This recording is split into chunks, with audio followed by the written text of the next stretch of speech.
সম্প্রতি ক্যালিফোর্নিয়ার লস অ্যাঞ্জেলেসের দাবানল নিয়ে যুক্তরাষ্ট্রের নীতির কঠোর সমালোচনা করেছে রাশিয়া। দেশটির পররাষ্ট্র মন্ত্রণালয়ের মুখপাত্র মারিয়া জাখারোভা সরাসরি অভিযোগ করে বলেছেন, যুক্তরাষ্ট্র বারবার চীনকে জোরপূর্বক শ্রম ব্যবহারের অভিযোগে অভিযুক্ত করলেও নিজেরাই ৩৯৫ জন বন্দীকে দাবানল নিয়ন্ত্রণে পাঠিয়েছে। ১২ জানুয়ারি রবিবার এক প্রতিবেদনে এ খবর দিয়েছে রুশ বার্তা সংস্থা তাস। লস অ্যাঞ্জেলেসে ভয়াবহ দাবানলে এখন পর্যন্ত নিহতের সংখ্যা বেড়ে ২৪ জনে দাঁড়িয়েছে।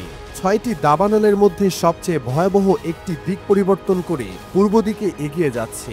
এই অবস্থায় আগুন নিয়ন্ত্রণে নতুন চ্যালেঞ্জের মুখে পড়েছেন ফায়ার সার্ভিসের কর্মীরা। এই প্রতিকূল পরিস্থিতি সামাল দিতে দমকল বাহিনীর সঙ্গে হাত মিলিয়েছেন প্রায় ১,০০০ কারাবন্দী নারী পুরুষ। তাদের উপস্থিতি বাড়ে মঙ্গলবার থেকে। সেদিন দাবানল লস অ্যাঞ্জেলেস জুড়ে নিয়ন্ত্রণহীনভাবে ছড়িয়ে পড়তে থাকে।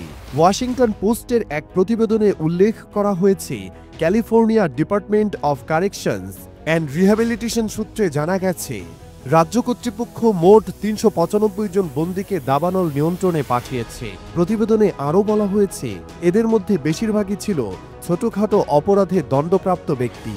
রাশিয়ার মুখপাত্র মারিয়া জাখারোভা তার টেলিগ্রাম চ্যানেলে বলেন, সাম্প্রতিক বছরগুলোতে মার্কিন কর্মকর্তারা চীনের বিরুদ্ধে জোরপূর্বক শ্রম ব্যবহারের অভিযোগ তুলেছেন, বিশেষ করে শিনজিয়াং উইগুর স্বায়ত্তশাসিত অঞ্চলে।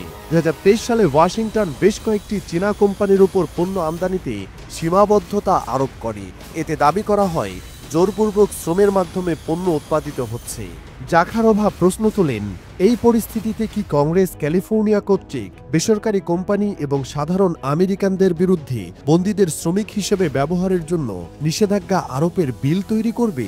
তিনি আরও বলেন, আমরা এ ভণ্ডামি দেখতে দেখতে ক্লান্ত। রুশ মুখপাত্রের ভাষ্য, অন্যদের দোষারোপ করে নিজেকে ধোয়া তুলসী পাতা বলে তুলে ধরার এই নীতি শুধু ভণ্ডামি নয়, এটি আন্তর্জাতিক পর্যায়ে নৈতিক দেউলিয়ত্বের চিহ্ন। জাখারোভা বলেন, যুক্তরাষ্ট্র নিজেদের মানবাধিকারের চ্যাম্পিয়ন বলে দাবি করলেও এই দ্বিচারিতা তাদের নীতিগত দুর্বলতা এবং স্বার্থপরতা উন্মোচন করেছে। উল্লেখ্য যে, লস অ্যাঞ্জেলেসে ৭ জানুয়ারি থেকে দাবানল ছড়িয়ে পড়তে শুরু করে। আবহাওয়াবিদদের মতে, শুষ্ক ও দমকা আবহাওয়া ছিল আগুনের দ্রুত বিস্তারের কারণ। প্রায় ১,৮০,০০০ বাসিন্দাকে সরিয়ে নেওয়ার নির্দেশ দেওয়া হয়েছে। ইতোমধ্যে আগুনে ১২,৩০০ এরও বেশি অবকাঠামো ধ্বংস হয়েছে এবং ক্ষতির পরিমাণ কয়েক বিলিয়ন ডলারে পৌঁছেছে।